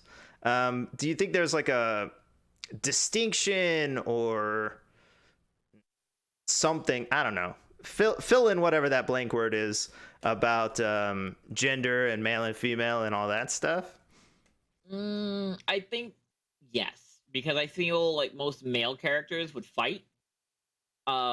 Because it's, they're pirates, they're manly men on the seas. That's how a lot of people tend to have their character, sometimes with this. And it really kind of, I mean, at the end of the day, it really does come down to the person. But I feel like in Yeah. most cases, most guys will fight because, I don't want to be kidnapped. That means I lose. Where better RPers will be like, oh, well, this is an opportunity. And Hmm. then most female characters get kidnapped because they're female. Yeah. True. You know, but there's also those people who just kidnap or get kidnapped indiscriminately, and that's okay too. They are valid. We accept you for you, no matter what Mm-hmm. the circumstances of your kidnappings are. Because I know, like Cal, for example, had these like flower paintings on his back that Mouse gave him like ages ago when she got kidnapped by the fucking pirates. And he sported those the whole damn season. Nice. So it really, because a kidnapping RP can be fun if the right group is doing the kidnapping and the right people are being kidnapped. Otherwise, it just turns into more like needless conflict, I think, and Yeah. it can get people angry, you know. So it really takes a certain kind of person kind of group to make that work. Yeah. Like being jailed at the Navy, I will point out. Um, Never got jailed, but I did get a couple tours. yeah. I have seen the dungeon. Well, it wasn't fun while I was there, but yeah. Oh, they had a I don't. secret room that with like chairs and like canvases for people to paint on and stuff. Oh, So oh, that's cool. Yeah, I had heard about that sort of concept in 3.0, not really in 4.0, but like in 3.0, Boxer was at the Navy all the time with Robin and stuff, so I was more into that scene. But I had heard that like jail is kind of a joke and it's kind of fun, and then I go to jail and frickin' it didn't seem that fun, even though I did make some fun, just seemed like a couple of cages in a room and had to talk to some people and argue and stuff. So yeah, yeah. I mean, it's every situation is what you make out of it. So, and with a character like I've only ever seen you RP Pierre. So with a Hmm. character like Pierre, I feel like it's one of those things like he doesn't seem to take the situation heavy. So every situation is a light situation with him. It feels like, Well, I was especially as mad. the person on the receiving end of it. Yeah, I was mad though. Oh, Like, how dare you jail me for literally doing the only legitimate thing we ever did was laundry for the Navy, even though we technically lied about the original thing. But that doesn't matter. They didn't know, right? How dare right. you jail us? Oh man. And it was just like circumstances beyond our control. So I was mad, but then once I realized it wasn't going to go very far, I was like, all right, we're cool. But if they had like pursued us, I was gonna be so mad. Oh man. Yeah, they don't even take this. They don't even take JLRP very seriously. They let out notorious pirates that like wanted to Yeah. murder someone and tried to murder someone at our trade fair. They'd let them go the next day. You Oh, know, oh. it's like what? And Which then is the whole thing with the whole Cedric storyline. Oh well, God. we played pirates on GG, and we had to jail someone, and it was like this whole big thing, but it was like real and gritty, and we were like, dude, you're on the edge, you're on the verge, we might have to kill you, like all this stuff. So I was kind of going into jail like, oh, this is going to become more than it ever actually became. So that's cool. And once, I reassessed, and I was like, all right, cool. Yeah, most jailings in on Darkside don't really end unless you are like top of the top, like notorious. They're gonna fucking hang you when they Yeah. catch you. Most Yeah. jailings end up with just an okay, don't do it again, or make sure you have your paperwork straight or whatever. Well, because I was mad, Pierre said a lot of negative stuff straight to the faces of people. Like, Oh no. I have this stream channel points thing where you can like have me badmouth the Navy, and I'll just say some negative Navy stuff the whole time. But I was insulting those bros the whole time. Oh Oh man, no. I made it way worse too. So yeah, and then Oh and then at the no. end they had to apologize and let us go, and I didn't let it go. I was just so venomous and mean. So that's my bad. I apologize. Oh yeah, we're sorry about that. Yeah, you better. I mean, you better be fucking sorry. You're goddamn Yeah. right. You're sorry. Yeah. I'm gonna have to turn that off tomorrow, because tomorrow I'm discussing RP with a Navy person, and we gotta turn that junk off. Yeah. Oh. But whatever. But Yeah. But yeah, I know. Like I never got jailed. I honestly wonder what would happen if Redda ever got caught for the shit that she did, or she had a hand in. Because oh boy, probably would have ended up as a perma. Nice. Whew. I'm not gonna go Well, into detail. I don't want to go into detail on that because I want to keep doing shady shit in 6.0. okay. I approve of the shade, but I would like to ask, have you been involved in antagonistic RP, like more towards like open piracy and fighting and that sort of thing, or have you stayed sort of more neutral? We were pretty neutral all through the course of everything. There were certain groups that would come to us to get their shit crafted, Mhm. because we had a really damn good cannon smith. So they would come to us to get their shit crafted, and then we would keep the best shit for ourselves and give them the rest. Mhm. Um, but closer towards the end, we did lean a little more Navy, if only because of the situation that happened, because Secretary Blackwater got hung. So we're like, all right, cool, fucking glass their island. Like, here's a bunch of shit. We gave the Navy literally millions of resources. Wow. But the pirate group that we backed came over asking for resources, and we're like, we're not sure. This is before we gave things to the Navy. We're like, we're not sure we can really spare a lot right now, but like, here's 50K, 50K fiber thatch and wood. Enjoy. Okay, Um, interesting. but like, it really was one of those things. Like, we looked at the whole situation, we gave it a broad stroke, and if somebody came to us for something, we backed them based on how much of a chance that we thought that they would have a little bit. In this last chapter, for example, The pirate group stood no fucking chance, and the Navy stood a better chance. So we pushed it all in on the Navy. Also because we like Blackwater, because we had nothing but good interactions with him, and the man was dead. So we Yeah. wanted to. It was kind of all right. So you guys crossed the fucking line. Shouldn't be killing secretaries, you know. Um, Well, do you think that the rules for antagonism and fighting in PvP are where they should be? Do they have a good fit? Is there a different change for that you would um, suggest? for PvP, so I didn't really get into a lot of open PvP. We Hmm. sunk one whole ship the entire season, um, and most of our fighting was ships of the damned. Even though we had a damn good ship that could hold its own, we had a very inexperienced crew when it came to actually combat fighting. Um, so the big thing with the rules is I feel that it punishes smaller groups more to punish larger groups a little.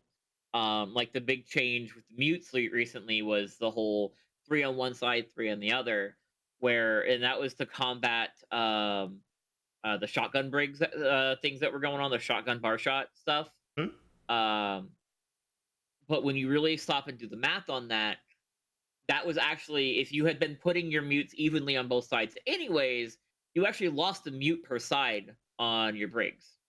Gotcha. Because it used to be you could have 10 mutes on your ship, including your sail mutes, and then so that was 8 on cannon, so 4 and 4, and then they changed it to 3 and 3, and that knocked one off.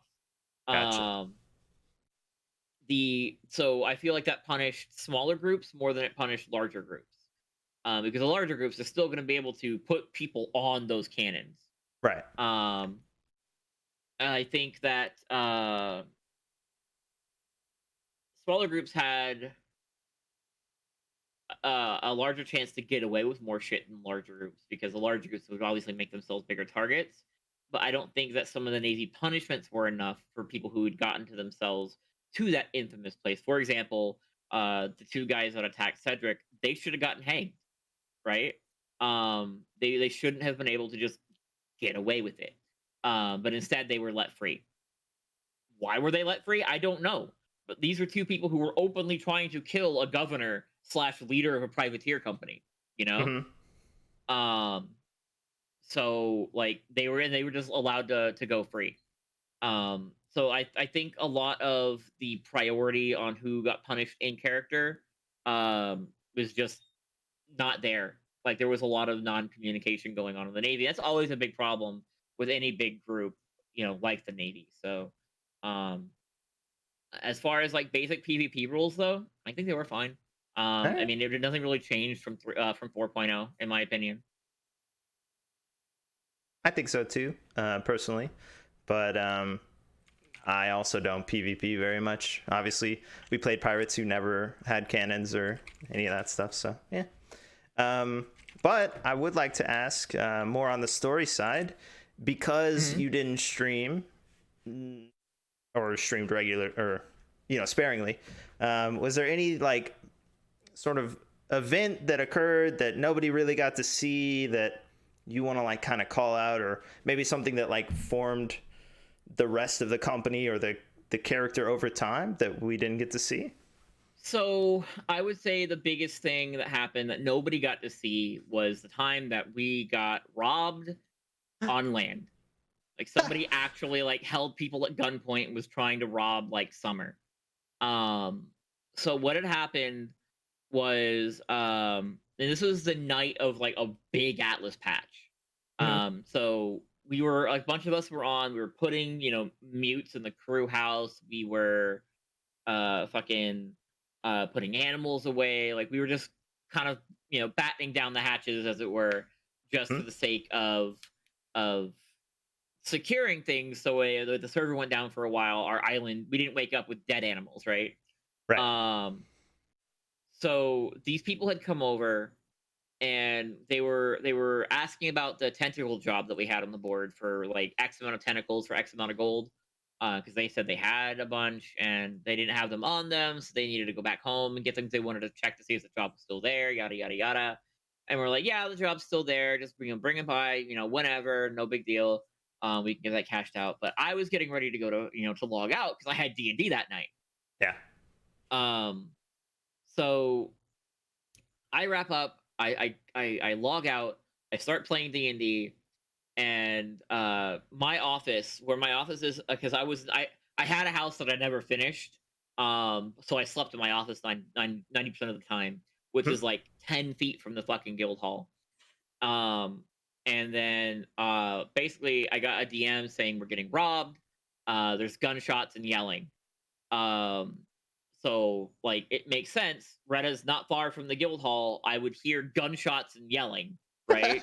Okay. So she wakes up, and it was the same guys, but they were in like robes and masks. Um, and so I recognized some of the voices.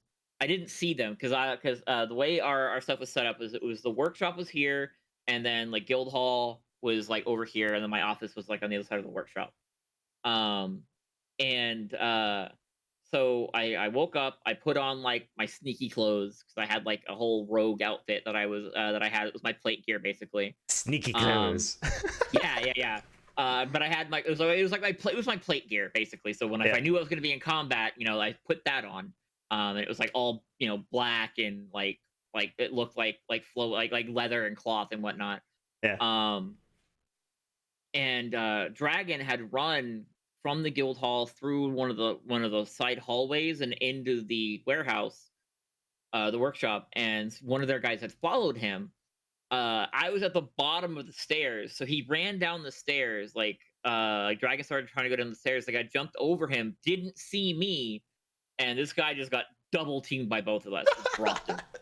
Oh, And dang. this before he went down, all they heard was him yell, "He's fighting back!" Because he didn't see me. He didn't know that he got taken out of the ankles by fucking Yeah. Redda, right? Yeah. So we had we kind of waited a little bit because other people were waking up in town because they had heard the gunshots and yelling too, because it was happened by the archway and kind of made its way all the way up through the main street. All this shit was going on. Um, so we heard a number of voices in the guild hall.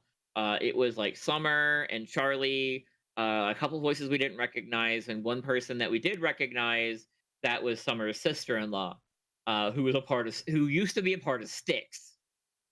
Okay. So these guys were fucking around with the wrong people, essentially.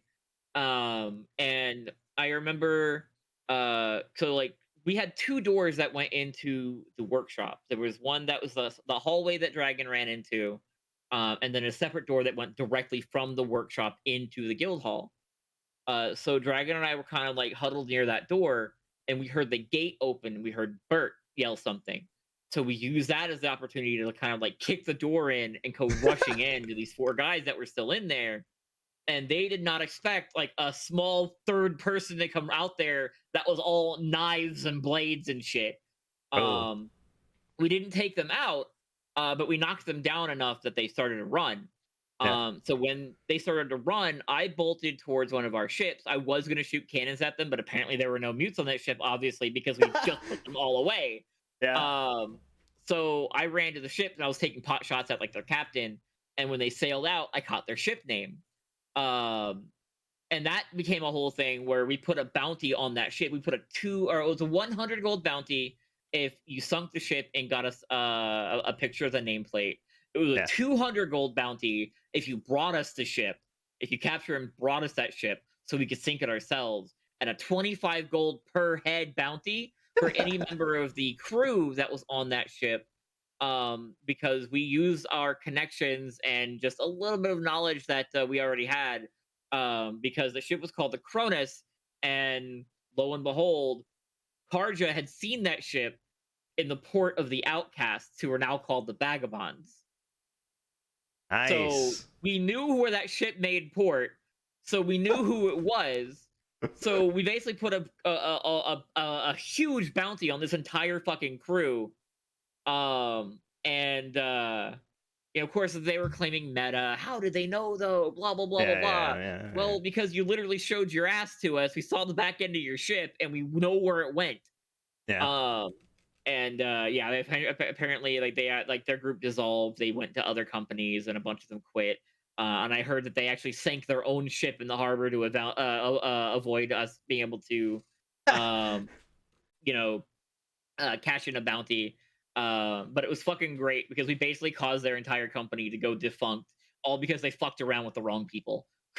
Nice. What a great like story. Like, and it led to like so much like stuff. That's so dope. Yeah, like Um, it was great because like Port Ludogen had gone to like push them on like the Saturday night of our trade fair, because they were neighbors, right, in the same grid. They went to go push them about it a little bit, and they went back to check on them the next morning, and most of their stuff was gone, and that particular ship was sunk in their bay. well, there you go. You can't throw stuff in this stream, So but I have declared that I I, will be a VTuber, so you can throw stuff at me eventually. This is my announcement party. Yeah. It's yeah, so I'll help cool. you with it too. I'll help you with it too. So Well, I don't know if I'll stick with it. I only focus on stuff very briefly, so. eh, it's fun to do so sometimes. I know people who go back and forth. So Yeah. Well, that's cool too, yeah. I love the Um, trade fair was so much fun. yeah, so I guess on the fun and the trade fair, um, the what is VTubing? It's VTubing is uh, what I do. Hi, I'm a having VTuber. a VTube avatar Yeah, that you could control the figures on. That's dope. yeah. Well, I have this thing called a leap motion. It all it does is hand tracking. Yeah. So like all of this, like this isn't like special buttons I had to press. Like this is actually like like me moving my hands and whatnot. Ooh. um. And then I do have buttons to control things like the tail, Fupa. and to give myself a hat. Dope. On Or a knife. cool stuff that occurred. You don't need a knife for this situation. You're fine. I have talked for a long time about telling people that they're great through like outside communication. Like, hey, we just RP'd. You're great. Apparently 250 points was used in your stream. So I'm not using that program right now because it's laggy as shit when I try to do a camera output. stuff must be thrown. Accept it. Come back on my stream later because I'm streaming later tonight. Throw stuff at yourself. I will not. Dang, Flutter's a savage. But we've talked a long time about RP appreciation, and now we have it on Darkside, and there's like a channel and stuff. But sometimes it's weird or like people forget or whatever. Is there any like occurrence that you can think of, or anything that you would want to like shout out and say like, oh, this character was great, or this event was great, or obviously the trade fair, but anything like that? Oh God. Honestly, there would be legitimately too many names. Pretty much everybody who was in like Riptide, a bunch of Navy folk, anybody who's in Ashen Moon. Like there are so many people that we interacted with, and literally anybody who came by to either post a job or to do work for us as the guild, and actually use the guild as an adventurer's guild should be done. Like, Yeah. and I don't even remember half of them. I've got them. I've got them written down. I actually kept all my paperwork because I plan on starting the books over from where I left off. Hold on, random Okay. scam like the phone call. Um, but yeah, there were so many people that we interacted with over the course of 5.0 and 5.5 that it would be difficult to list them all because all of those people are what helps made the guild work. Um, I can only do so much. Like I can provide the stage essentially, right? And I can reach out to people and I can try to get things working, but it's the people on the server that help make something like what we do work. And I am immensely grateful that people embraced our Adventurers Guild, little D&D thing, and helped us run with it. It was so much fun doing, 'cause I tried it a little bit on GG back when that was a thing. Hmm? Um and it didn't work quite the way I wanted to, and I think it's mostly because like the tools weren't there. because like Darkside had the ability to like post things on the board, right? Mhm. And GG really didn't like actually have anything like that. Um, which is why like I think it works so well on dark sides because I can post these things on the board and I can have the board at like the annex or hell even another board that we keep updated at a completely different port, and people can still look and say, oh, someone needs this thing, I've got that thing, or I can go get that thing, and then they can bring Yeah. it to us over in D2, you know. It was a really cool way to make a little central RP hub essentially that wasn't the Navy, or a big trade, company. Because Right. I always told people like Frostthorn is not a trade company. We do Right. trade. 9 times out of 10, I will give you building shit if you need building shit. I don't care. Um, but we're not a trade port. The city is or like the town is Frosthaven. Frostthorn runs the town and helps support the town, but it's the people everywhere else that comes in and makes this town uh, populated, right? Not Mhm. just the Frostthorn members, the company members, the guild members, but also other people. So when we do things like events, like we had a wedding, literally the day before the server came down, in the guild hall. So I got to decorate the guild Hey, hall for a nice. wedding, and that was really cool.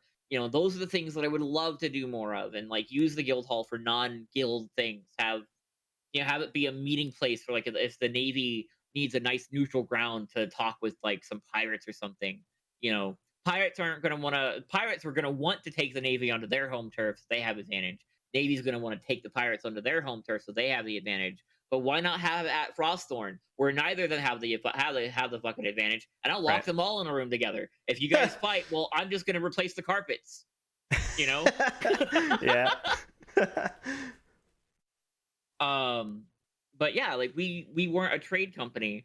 Um, and so it was nice that other people embraced this weird different thing that we were trying to do.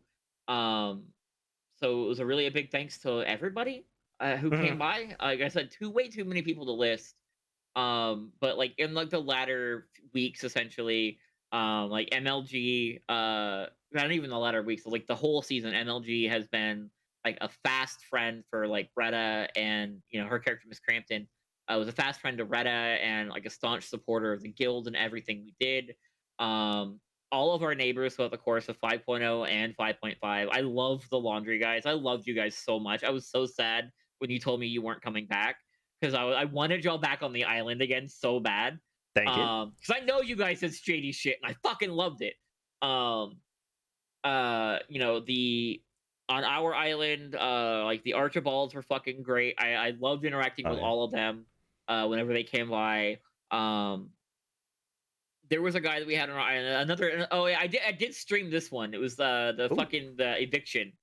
That guy, he was so tilted, so fucking tilted when we evicted him. Um, but it was one of the best fucking stories we have of this season because he got so mad he broke character. Um, Nice. like the best part about it was that he hired a privateer group against us, and then they went to the Navy, and the Navy sent them to come support us to evict him. Wow. That's dope. Um, so like we ended up like telling, like, because our whole big thing was those seawalls, right? Like I know in Mhm. 5.0 we had seawalls because you know how bad the shallows were in that fucking bay, right? And they were all over the shallows. But it did kind of make us look a little closed off. So in 5.5, like our big thing was like no seawalls. Like don't close anything off. Don't make a little fortress. We want every port on this island to be open and welcoming. Cool. Um, and this guy made himself a little fortress, and we're like, hey, I'll give you the materials back, just tear them down. He's like, no, I'm not going to, I'll fucking kill you. And I'm like, cool, bet. Okay. Bet. True. And we had fucking two privateer groups and Bert out there on the goddamn bully firing on his seawalls, on his eviction night. And we eventually had to put in a litter request because the guy wouldn't like even tear up his own fucking wharves. Nice. And I'm not, Mm. those had way Petty. too much health. I wasn't gonna try to break those. Right. Um, but yeah, all we had to do for the privateers was supply them with cannonballs, and they were happy to fire at things. That's dope. Yeah, I know he lived right beside you guys. I'm so sorry that you guys had to deal with Thad. Oh god. But like we saw Thad one time, we didn't know it after he left, we didn't know it was Thad. We were like kind of talking shit on this guy's boat. And then like as he was sailing off, I spyglassed him and I'm like, oh, fuck, that was Thad. uh, This dude Good was so job. bad though. But I will. yeah, no. You're Oh the yeah, and oppressor. Dierk was the oppressor. Because we you know, because like we had wandering gardens on our island, and they had this giant black tower that was causing massive headaches, and we were trying to get them to like do something about it, and they didn't want to do something about it. And eventually they left the island, but we don't know. We still don't know who it was leaving these notes, calling us like oppressors and stuff like that. All because we had asked them not to build headaches on the island that were going to cause How massive dare you? problems. Wow. Yeah, like how dare us want to keep the island, you know, clean and not a fucking headache. Yeah. I think Or you were yeah, good they were the oppressed. landlords. We were called a. We tried Yeah. to be. We had some trash landlords, and we did draw parallels between them and you guys from different seasons. But overall, I think y'all were legit landlords, and we just needed a reason to be scummy and be mean. So that sort of played into it too. But yeah, I think the island, at least the part that we were involved in, was pretty good. Oh yeah, no contest. The previous landlord sucked huge balls. Yeah, no, we always try to be very like, and this is just one of those things like because I've lived on somebody else's island before, and it's one of those things like it sucks when you live on an island with somebody who's like, well, we're gonna take over the whole island, and you can have like this little tiny itty bitty corner, and like, you know, we're gonna block all the resources. We're not gonna care about how the island looks, yada yada yada. So like with us, it was always a big case of like, well, it's not like because like Dark is a fucking machine when it comes to knowing where all the resources are on the island. So that's why he was like, this is a good plot, this is a good plot, this is a good plot, and like try to get people in these little areas to make sure they're not blocking anything, you know, like rare, like metals or syrup or whatever. yeah, So we had an idea of like how many tenants our island could hold and things like that, and we have like these areas set aside for people to move in on. And you guys were up there on your own, and like you guys lived on the other half of the island, so we had our half of the island, and like it was fucking awesome because we put the bridge back there across the two halves of our island. We did the same thing for our island, the island we ended up on, because it was one of those, because the island that we ended up on in 5.5 was the same island that was in our grid that used to be where the onion guys were, on the southwest. oh So we okay, put the bridge. We put the bridge there again to, you know, kind of cover the two halves. But yeah, like when it comes to neighbors, like we want those to be friends, right? Because we're stuck on the island together. Why not coexist, right? right, Um, and we would always like go around and try to see. There's there, you know, you guys were often over enough, like over often enough that we didn't have to ask you if you needed any help with anything. yeah, But like we do try to like come by and stop by their neighbors. We haven't seen them in a while, and be like, "Hey, you guys doing good? You know, anything you'll need, any building pieces you need? Because like I'm the builder and I'm bored, and like my town is done, and I need things to make. You know." yeah. Flutter's correct. I don't ever look at the map, so Oh um, well, there was another island in the grid yeah, that no, was I, like our I I know which island. one you're talking about. I've seen it. Yeah, Yeah. yeah. I just didn't know what it was called because, or I don't know what any of the islands are called. Um, the only one we knew was ours, so that we could put it on our sails, so that Yeah. we could give clues to people. But I will wrap this interview up. I would like to say two things. Well, say one thing and also ask a question. First, I do remember Dark interviewing us when we first got there about like what we had blocked. Basically, I didn't really like, it didn't matter to us. We only cared about like that little inlet where the water was. But I Mhm. do remember a discussion like, hey, what do you know what's here or whatever? And we were like, no, I don't think so. But we didn't care about any resources at all. And I do think he was like, "Are you blocking anything?" And we were like, "No, no, no, no. We're not gonna block anything. We're cool. We're cool."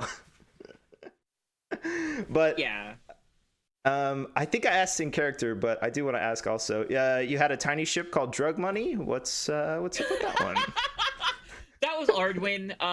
He would fucking make sloops randomly. He had Drug Money. He had Pill Pusher. He had Hmm? in this season he had Breaking Bass. It was just his little point A to point B ships essentially.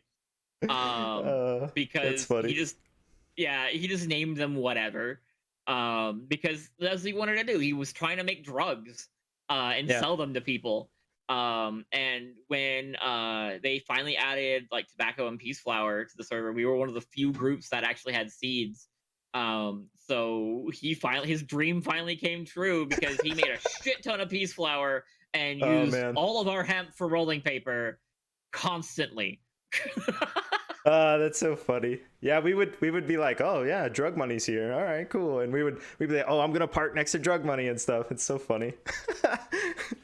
I wish you could have seen our port in 5.5. It was so much better than what we had in 5.0. I'm not sure anyone streamed it. Well, you know what? Go find some footage from the trade fair. Everybody who was Oh streaming, yeah, everybody else who was everyone streaming was was streaming there. that. So Yeah, true. Yeah, wow, 2 hours has gone by like nothing. It's yep. crazy. I appreciate you and your time and hanging out with us and stuff.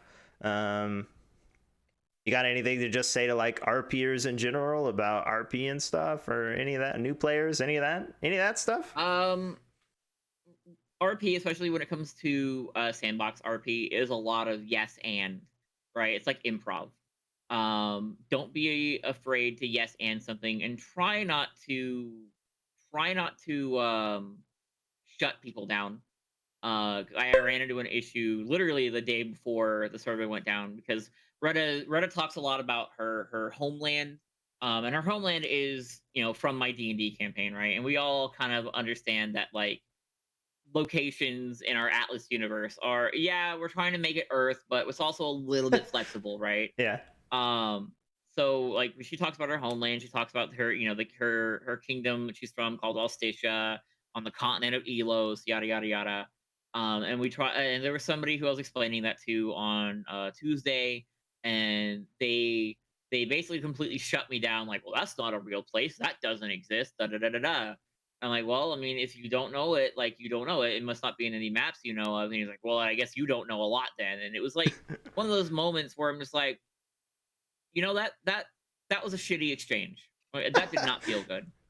And I just kind of like ended the conversation and kind of like, well, I got things to do. I got to decorate the guild hall for a wedding in an hour. Okay, bye. Um, but it was like a lot more yes and a lot more and a lot less no buts, I guess. Yeah. Um, just roll with it, right? If someone tells you something's part of their backstory, you don't fucking know, roll with it, you know? Someone says you're from some land they'd never heard of, they're from that land. Don't shut them down because it doesn't fit with your story. Add it to your story. If they're adamant that that's how it works, add it to your story. Redda's from a town called Frostshore, in the kingdom of Austacia on the continent of fucking Elos. Hmm. That's true. That's exactly how that works. Does London exist in her actual world? No, but it does for the sake of RP. You know, um, so like that's the kind of things like you have to be okay with meshing things and bending reality rules a little bit here and there, because not everyone's going to fit with your perfect world of RP.